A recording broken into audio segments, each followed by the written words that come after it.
Bismillahirrahmanirrahim. Alhamdulillah. Wassalatu wassalamu ala nabiyyin la nabiyya ba'dah. Wa ala alihi wa sahbihi wa man tabi'ahu wa walah. Subhanaka la ilma lana illa ma 'allamtana innaka antal alimul hakim. Rabbi yassir wa la tu'assir ya karim. Wala haula wala quwwata illa billahil aliyyil azim. Walhamdulillahi rabbil alamin. Bismillahirrahmanirrahim. Qala al-musannif rahimahullahu ta'ala wa nafa'na wa iyyakum bi'ulumihi fid dharaini amin ya rabbal alamin. Bismillahirrahmanirrahim. Muka surat 7, sambungan daripada minggu lepas. Tajuk kecilnya muka surat 6, sebab yang mendatangkan mahabbah. Kesan daripada kita beramal dengan zikrullah, Allah Ta'ala akan menganugerahkan kepada kita perasaan kasih sayang yang tinggi terhadap Allah. Jadi kita memang berkehendak sangat kepada perasaan kasih kepada Allah, dan kita sepatutnya atau lebih daripada sepatutnya hendaklah kita kasih yang sebenar-benar kasih kepada Allah dan Rasulnya. Jadi benda itu tidak datang dengan sendiri. Yang menganugerahkan rasa kasih itu Allah. Jadi kita kena buatlah amal-amal tertentu. Mudah-mudahan Allah Ta'ala akan menganugerahkan rasa kasih itu kepada kita. Ulama sufi telah menyebutkan banyak kaedah sebab yang boleh mendatangkan mahabbah terhadap Allah Ta'ala itu. Dari sini yang sedang kita baca, kita tuliskan ada 10 perkara yang boleh insya-Allah menyebabkan Allah Ta'ala akan menganugerahkan perasaan kasih kepada dia. Yang pertama muka surat 7 itu ialah banyakkan membaca Quran. Banyakkan membaca Quran. Kita kena baca Quran hari-hari. Ikutlah. Kalau boleh 1 juzuk sehari, itu sudah cantik. Kalau lebih, lagilah cantik. Baca Quran sahaja tidak cukup. Kalau boleh, kita dalam ini disebut tadabbur. Mana kita harus memahami bacaan Quran tadi, bukan hanya daripada tajwid, tapi daripada maksud ayat Quran tersebut.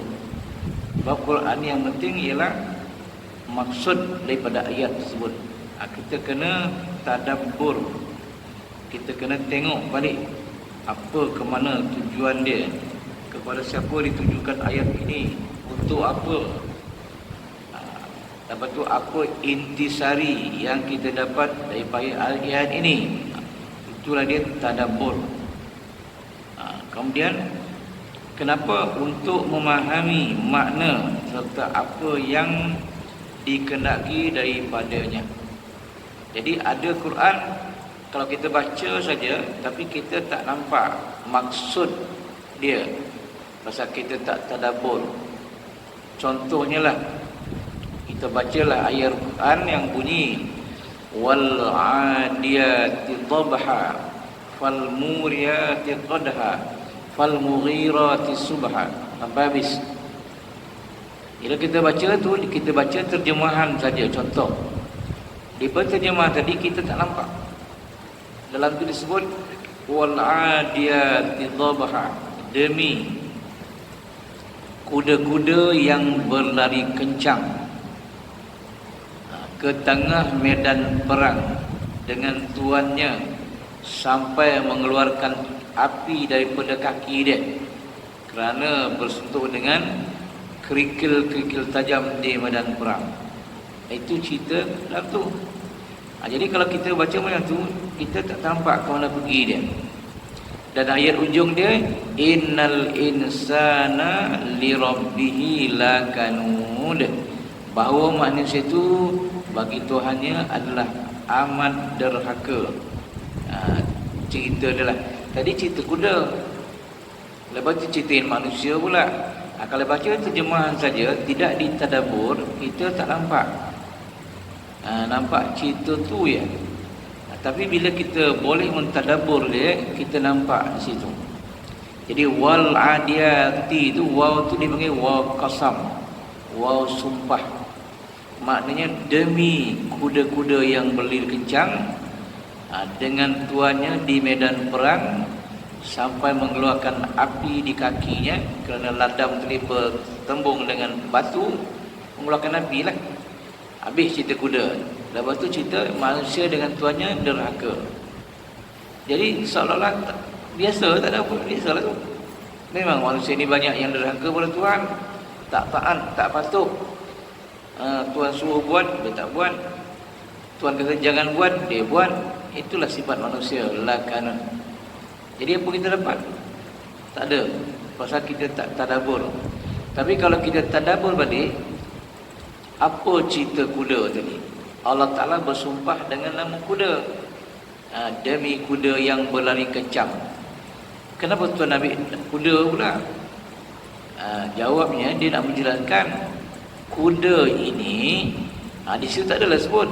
Kita lah tadabbur, kuda ini adalah sejenis binatang yang boleh dipelihara dan boleh digunakan untuk tunggangan kita, tunggangan biasa dan tunggangan pergi perang dan sebagainya. Kuda ni dia ikut cakap tuan dia, bila kita ajar je. Dan kuda tadi walaupun di medan perang tu kerjanya ialah membunuh atau dibunuh, pagi lagi dia sanggup keluar dengan tuannya pergi medan perang dengan tuannya. Kesan-kesan yang akan terjadi dalam perang tu maklumlah. Ada anak panah, ada tombak, ada pedang. Kemungkinan tuan dia tak kena pedang, dia yang kena pedang, kena lembing. Susahlah mana perang di perang tu. Tapi walaupun risikonya besar, kuda tetap pergi berperang dengan tuannya. Begitu taat kuda kepada tuannya. Sedangkan tuan dia hanya beri makan semangkuk bubur dan segumpal rumput. Itulah yang diberi oleh tuan dia kepada kuda tadi. Tapi kuda sanggup bermati-matian dengan tuannya di medan perang. Itulah kuda punya hebat. Lepas tu barulah Allah Ta'ala cerita dengan manusia pula. Innal insana, bahawa manusia itu bagi Tuhannya lakanud, aman derhaka. Maknanya manusia ni Tuhan kata derhaka kepada Tuhan, mana tidak taatlah pada Tuhan. Jadi sedangkan Tuhan cerita kuda ni taat dengan Tuhan dia, manusia pula derhaka dengan Tuhan dia, bukan tak taat lagi, derhaka. Jadi di sini maknanya manusia ni yang tidak taat kepada Tuhan, yang derhaka kepada Tuhan, yang disuruh dia tak buat, yang ditegah dia buat, tak ada rasa apa malu apa langsung. Jadi manusia ni lebih teruk daripada seekor kuda. Itu pergi maksud dia. Manusia ni lebih teruk daripada seekor kuda. Sedangkan manusia ni adalah makhluk Allah Ta'ala yang terbaik. Makhluk Allah Ta'ala yang terbaik berbanding dengan malaikat, jin dan lain-lain makhluk. Hebat manusia ni. Sampai Tuhan kata dalam Quran, laqad khalaqnal insana fi ahsani taqwim. Itu dalam Quran memang kejadian yang sangat baik berbanding malaikat dan lain. Lepas tu kata Imam Ghazali pula, manusia kenapa dia lebih hebat daripada lain-lain makhluk? masuk malaikat, binatang, jin ke sebagainya. Sebab manusia ni adalah satu-satunya makhluk Allah Ta'ala yang diberi oleh Allah Ta'ala persediaan untuk mengenal Allah, persediaan untuk ma'rifatullah ke tahap yang tertinggi. Tak ada pada makhluk lain walaupun malaikat.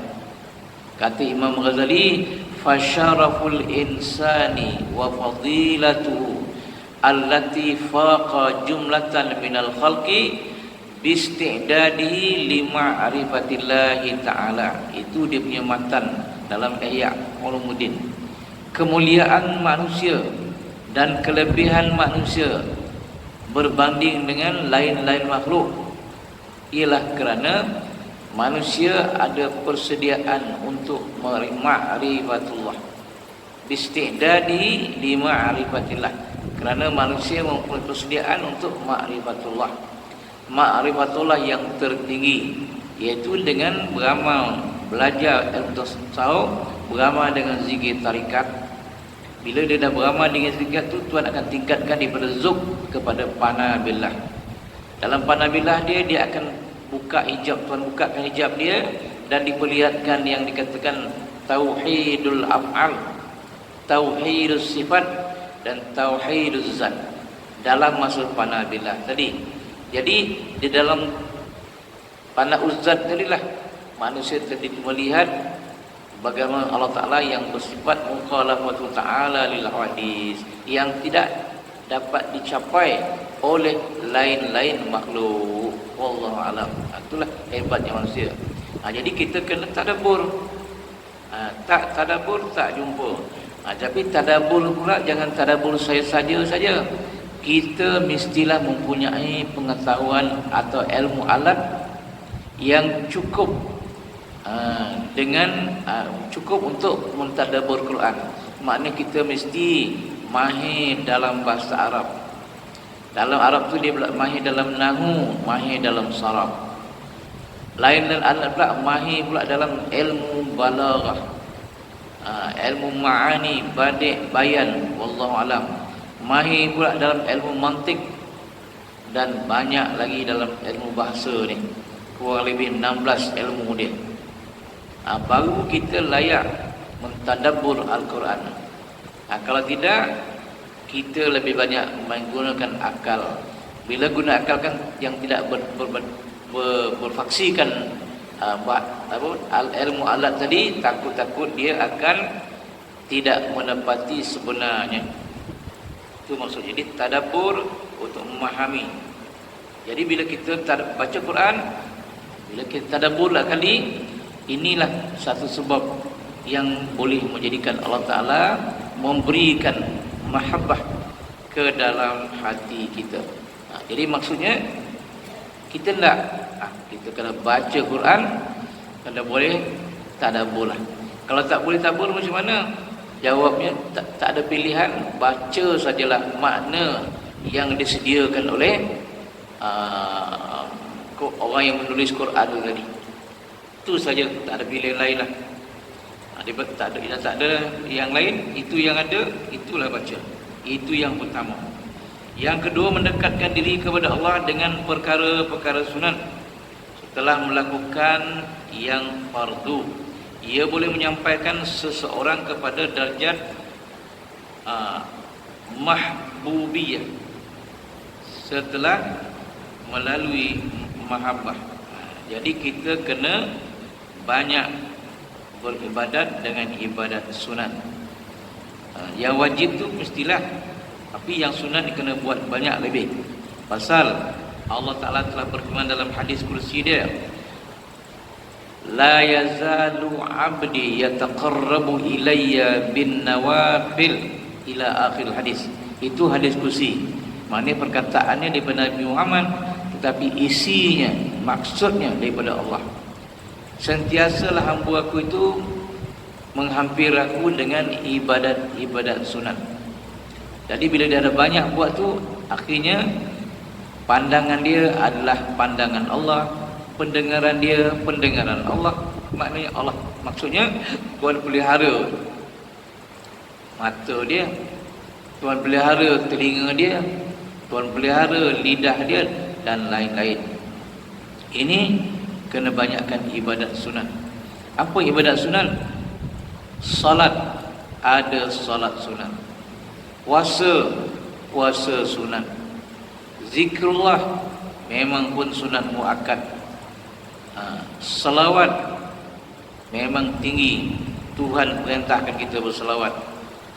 Dan lain-lain ibadat kena banyakkan ibadat sunat.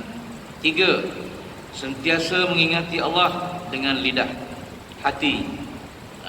Sentiasa mengingati Allah dengan lidah dan hati. Mana disebut dengan lidah dan diingat dengan hati. Bila sebut Allah di lidah kita, dalam hati juga ada Allah tu.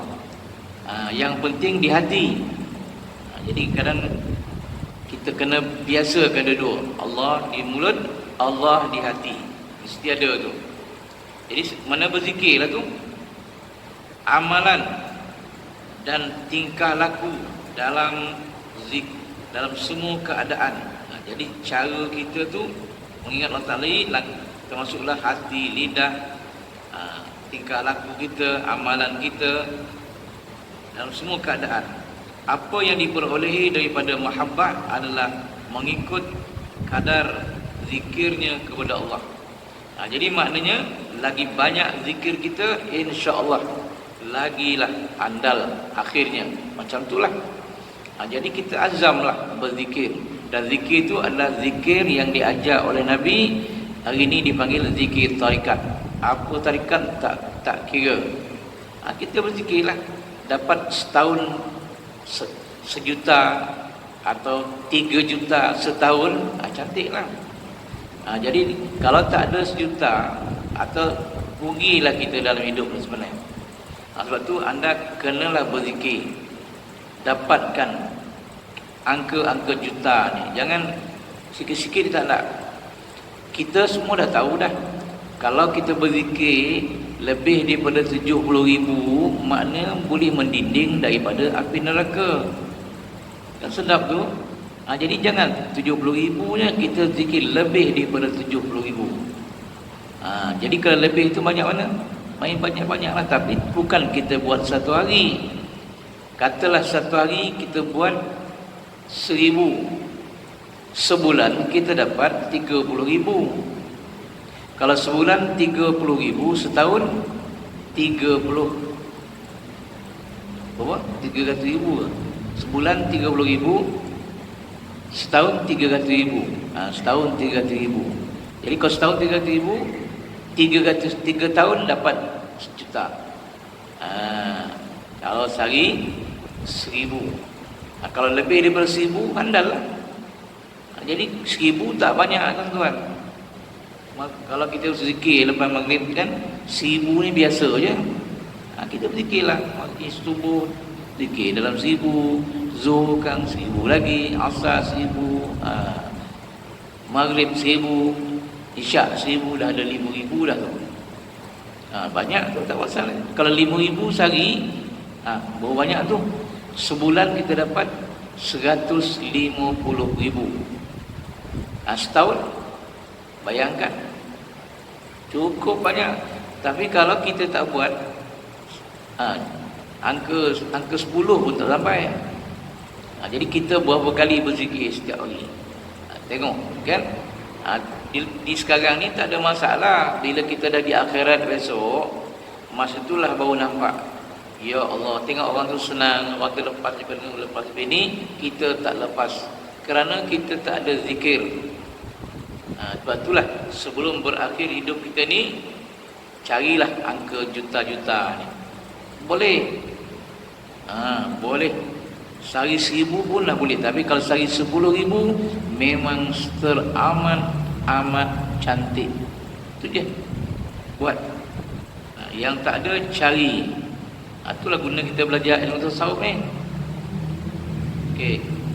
Itu yang 3 tu kita dah baca pada minggu lepas. Yang keempat, apa patut kita buat lagi? Berkorban terhadap apa yang Allah suka berbanding apa yang disukai diri sendiri. Maknanya kita kena utamakan hak Allah Ta'ala, terutama ketika dikuasai nafsu, keinginan dan sejuk kepada kecintaan Allah, sekalipun pendakian itu sukar. Kita hendaklah mengutamakan hak Allah Ta'ala daripada hak kita sendiri. Dulukan tuntutan Allah daripada tuntutan kita. Itu penting sangat. Kemudian kita kena buat apa yang Allah Ta'ala suka. Jangan buat apa yang Allah Ta'ala tidak suka. Pastikan tu. Di dalam Quran kita tahulah apa yang Tuhan suka. Jadi apa yang Tuhan suka tu kita buat. Contohnya dalam Quran kita jumpa ayat innallaha yuhibbu, ada perkataan yuhibbu. Bila ada yuhibbu tu makna Tuhan kasih kepada siapa?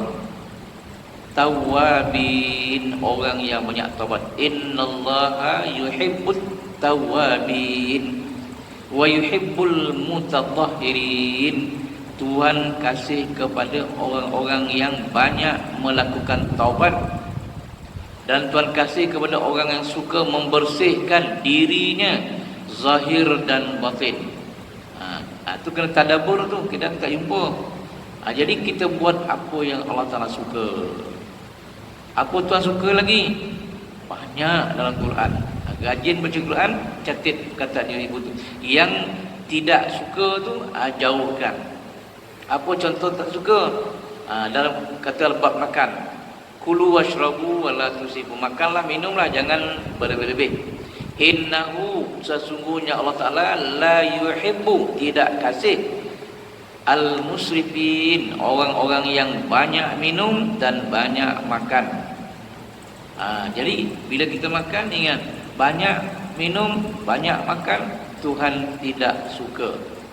Tidak suka tu bahasa lembut. Bahasa yang kerasnya benci. Itu maknanya jangan buat benda yang Allah Ta'ala tidak suka. Kita baca Quran jumpa innallaha yuhibbu, innallaha la yuhibbu. Kita tatid tu buat. Itulah nama tadabbur. Kita buat kajian sendiri. Baca je. Itu kalau dengan membaca Quran lah baru jumpa. Kalau nak cantik lagi tuan-tuan, kena belajarlah. Apa punya anda cari dipanggil kamus Quran, nama dia pula, atau mu'jam mufahras dan nama kitab. Itu mana kamus Quran. Kalau ada kamus Quran, anda boleh tengok kataan la yuhibbu tu kan, atau yuhibbu penuh tu, berpuluh-puluh yuhibbu. Tengok ni surah mana, ini surah mana, ini surah mana, semua ada dalam tu. Dalam masa seminit 2 minit kita habis keluarkan semua kata yuhibbu dalam Quran. Atau anda ada handset. Handset ni memang boleh kita guna untuk mencari ayat Quran, senang sangat. Tapi kan adalah pengetahuan sikit tentang penggunaan handset. Dalam tu ada berkait dengan Quran. Boleh cari ayat ini dengan sekelip mata je. Semua ilmu tu dah ada. Cuma kita je lah mencarinya. Jadi tahulah. La yuhibbu wa yuhibbu. Dan kita dah tahu, kita buat. Itu maksudnya. Lebih-lebih lagi bila kita berdepan dengan tuntutan nafsu kita. Bila kita berdepan dengan tuntutan nafsu, kita kena tengok balik. Adakah tuntutan nafsu ni dilarang oleh Allah atau diharuskan oleh Allah? Tengok, ada knowledge di situ kita. Kalau tidak dituntut oleh Islam, jangan buat tuntutan nafsu yang negatif tu. Yang positif, ya Allah jalan. Macam itulah. Memang sukar. 5. Hati menyaksikan nama-nama Allah, sifat-sifat Allah, musyahadah serta makrifah terhadap Allah. Dia hanya berbalik-balik di taman ma'rifah ini serta berpegang dengan kaedah asasnya. Siapa yang mengenal Allah dengan nama-namanya, sifat-sifatnya, af'alnya, nescaya dia pasti mencintainya. Ni lopak nombor 5 ni, itu lopak tu mungkin dengan kita ni jauh atau jauh sangatlah. Ini biasanya orang yang beramal dengan zikir tarikat yang dah mencapai tahap tinggi. Mencapai tahap tinggi fana billah. Ni baru lepak dia. Jadi kalau kita ni nak maco je lah. Pasal ma'rifatullah ni yang tertinggi ni ialah yang dipanggil apa ni, istilah dia haqqul yaqin dalam bahasa Arab je lah, atau kamalul yaqin. Nak mencapai haqqul yaqin ni mesti dalam keadaan berzikir dan meningkat kepada fana billah. Ni nak cari yang mana tu? Bawah sikit pada haqqul yaqin dipanggil ainul yaqin. Itu pun tinggi lagi. Dan yang bawah sekali dipanggil ilmul yaqin. Itu tak sampailah kepada yang tinggi tadi. Ilmu yakin ialah setakat ilmu tauhid sahaja. Kita ni belajar dah ilmu tauhid. Penuh tak penuh wallahu alam. Kalau kita dah betul-betul belajar tauhid, kita keyakinan kita hanyalah sampai setakat ilmu yakin. Mana dia?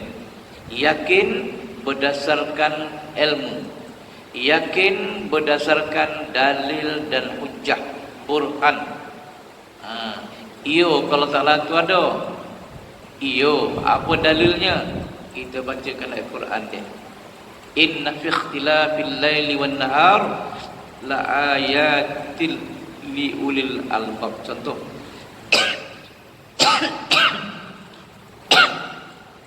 Betul kalau Ta'ala tu berkata-kata. Betul. Mana Quran dia?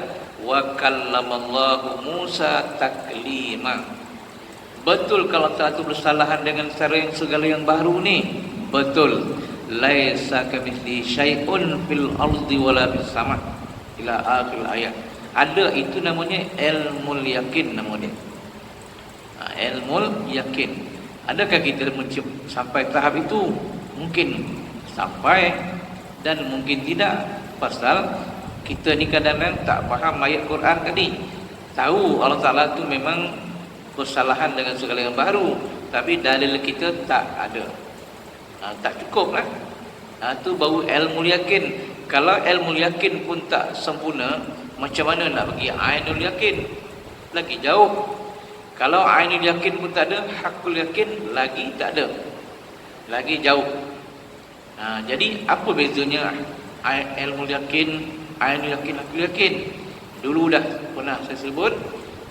Contoh dia macam kita percaya wujud rimau dalam hutan tepi belakang rumah kita. Rumah kita tepi hutan. Ada belukar, ada fire sikit. Jadi yang bercakap kepada kita tu, orang tu memang orang yang benar, orang yang baik, boleh dipercayai. Macam itulah. Dia beritahu kita, cik, di belakang rumah cik ni ada rimau. Kita tak tengok pun, tapi dia beritahu kita ada harimau. Tapi yang bercakap tu memang orang yang amanah, jujur, tak pernah bohong. Jadi oleh sebab dia tu tak bohong, kita percayalah cakap dia. Belakang rumah kita memang ada harimau. Itu dipanggil ilmul yakin. Mana kita dengar cakap orang, kan? Kemudian ainul yakin tadi pula, kita berjalanlah belakang rumah kita.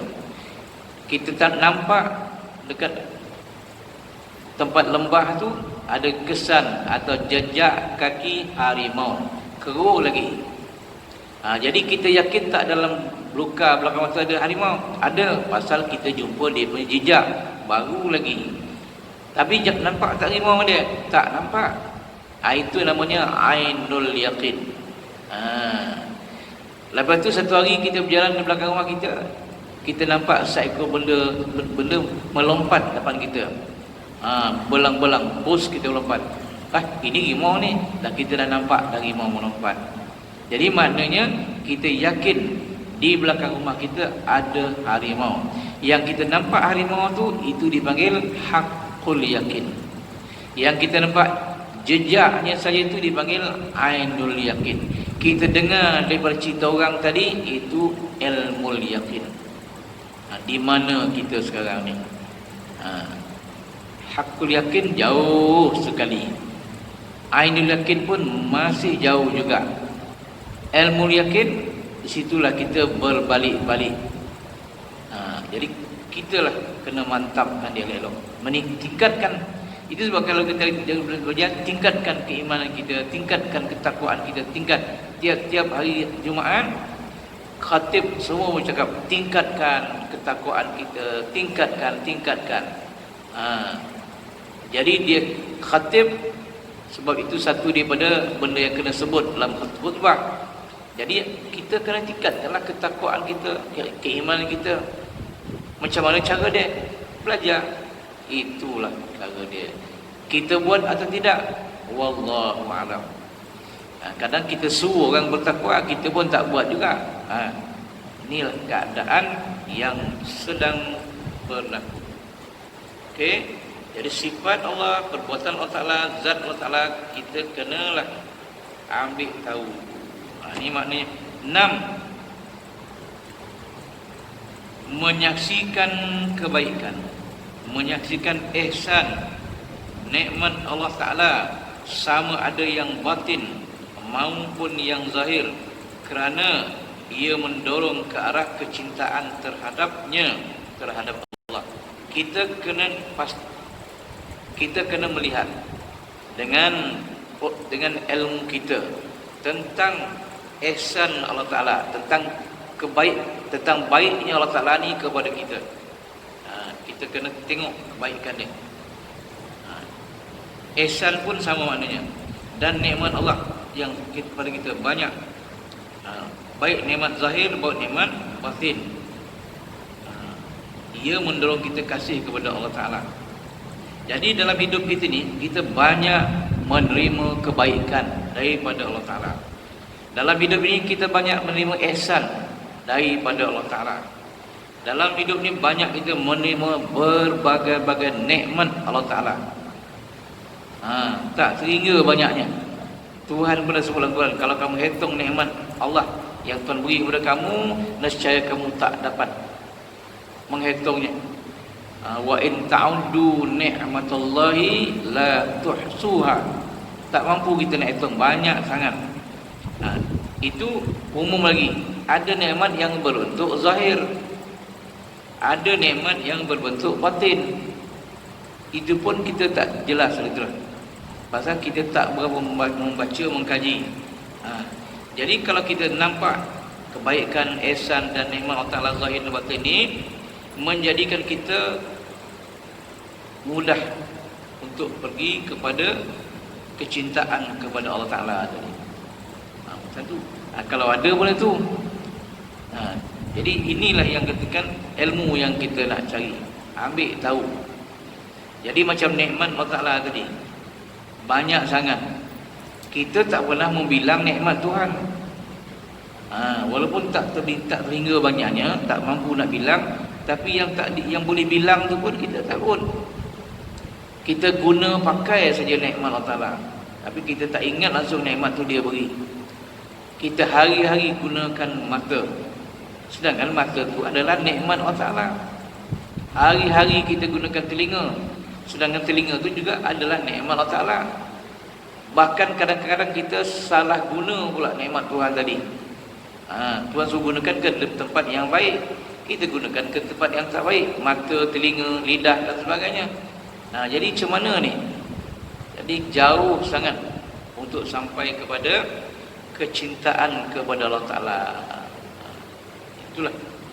Itulah kesilapan kita sendirilah. Yang ketujuh, seluruh hati remuk di hadapan Allah kerana merendah dan menghina diri terhadapnya, ini lagi tak dapat kita capai. Macam mana nak tawaduk yang sebenar-benar dengan hati, melainkan kita telah mencapai tahap tinggi dalam perjalanan rohani kita. Sedangkan kita beramal dengan zikir tarikat pun kurang sangat. Jadi macam mana nak capai ni? Jauh panggang daripada api. Mana tak masak-masak lah tu. Ini dah tak ada pada kita. Jadi tawaduk, sebenar-benar tawaduk dengan hati itu bukan mudah dicapai. Ini juga sebelah anugerah Allah Ta'ala juga. Merendah diri, menghina diri. Kita selalunya bukan menghina diri, kita meninggi diri. Kita tidak ada tawaduk. Macam itulah. Bila tak ada tawaduk, mana kita takabur. Bila kita takabur, sah syirik, sah terlibat dengan dosa besar. Sehingga kita hilangkan takabur tadi. Kalau tidak, dia tidak akan hilang takabur sampai kita mati.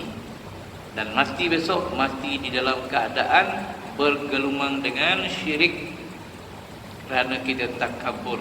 Macam mana nak ada tawaduk, merendah diri? Sebab tu kalau dalam kitab Syarih Salikin yang kita baca pada sebelum-sebelum ni, kita kena merendah diri. Contohnya, kita jumpa budak kecil, anak cucu kita, umurnya katalah setahun, belum pandai bercakap lagi. Kita cakap dekat cucu kita, wahai cucu aku, kamu lebih baik daripada atuk. Atuk dah umur 70 tahun, hidup dah lama, banyak buat dosa itu dan dosa ini.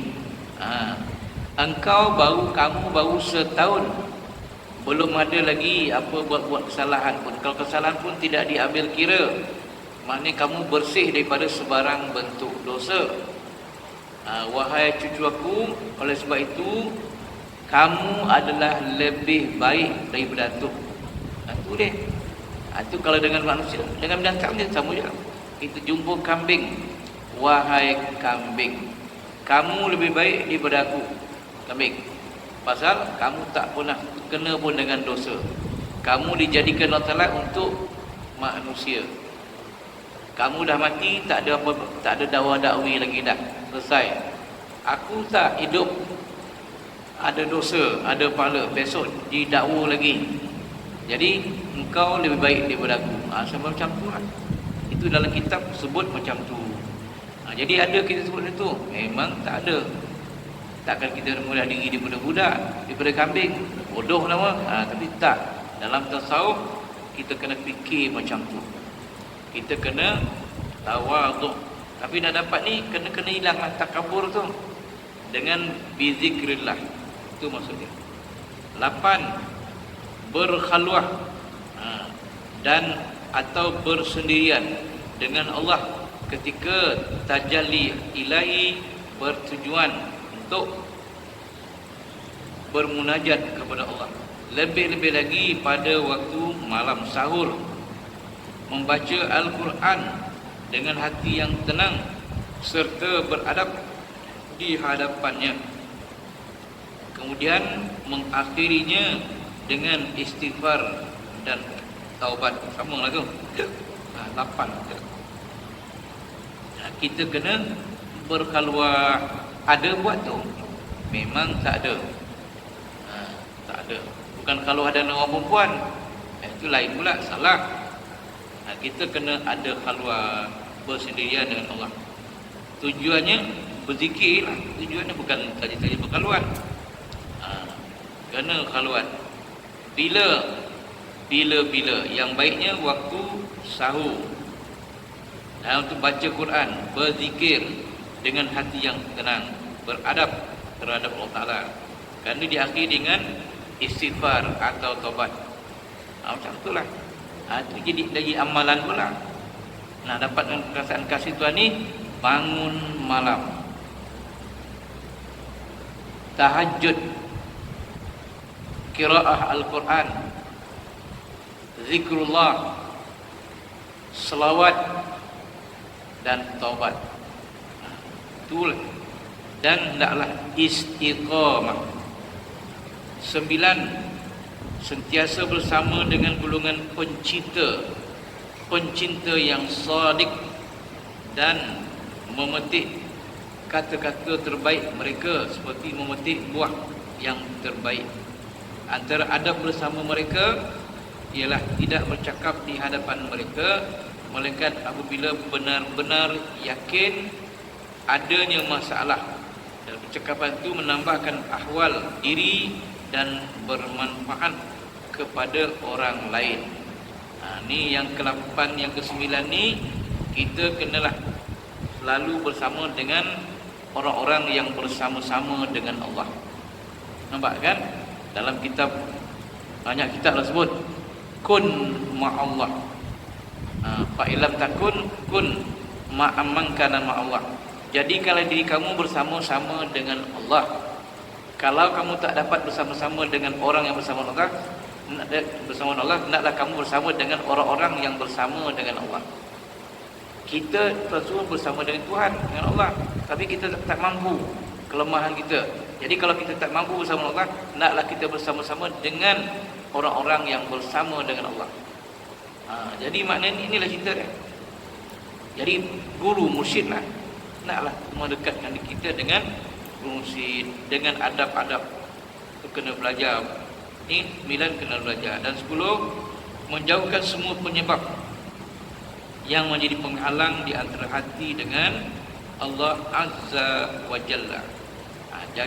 Jadi apa saja penyebab yang menghalang, dosa lah tu, dosa, maksiat dan apa sajalah, kurang ibadat, malas, semua sekali itu kena jauhkan. Dan banyak lagi. Buat 7. Okey. Untuk pagi ni sekat itu cukup. InsyaAllah akan datang kita boleh tengok-tengok sikit lagi. Apa itu tanda mahabbah? Dah adakah? Ada belum rasa mahabbah dalam hati kita? Tak tahulah. Dia ada tanda dia. Akan datang kita sebutlah tanda-tanda mahabbah. Okey, itu saja untuk pagi ini. Wabillahi taufiq wal hidayah. Assalamualaikum warahmatullahi wabarakatuh.